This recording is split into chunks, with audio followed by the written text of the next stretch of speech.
Good evening and thanks for joining us. I'm Steve Grant. And I'm Lisa Rose. An Ozarks family wants answers about what happened to their son that left him hospitalized. Early Saturday morning, police found 16-year-old Mace Hutchinson underneath the 65 and Highway F overpass in Ozark. KY3's Sarah Sheffield joined us live to explain why the teenager's parents believe what police did put him in intensive care. This is a story that you'll only see here on KY3. Sarah?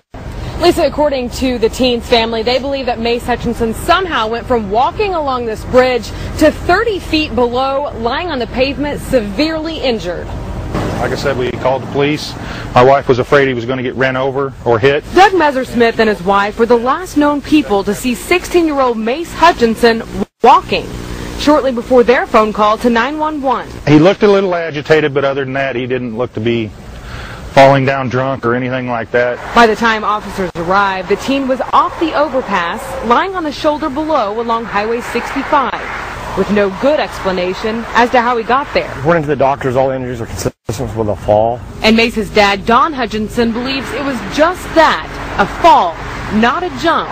The question is why. They tested his system, it was clean of drugs and alcohol, so I mean, we don't know why, unless just being in shock and the whole thing in itself caused him to forget everything. Mace's aunt tells us he's undergoing major surgery for a broken back and a broke-off heel.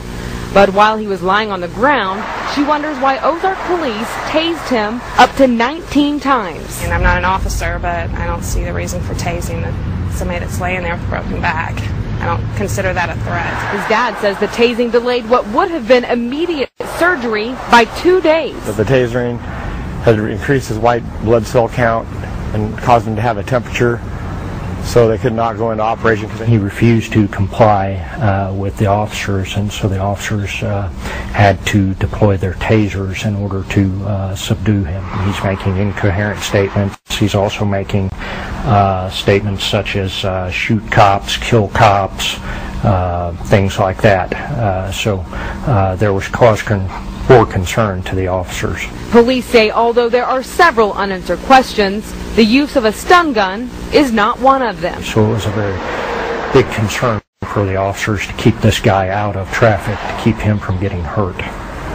Mace is still in intensive care tonight, listed in fair condition. He has surgery again tomorrow.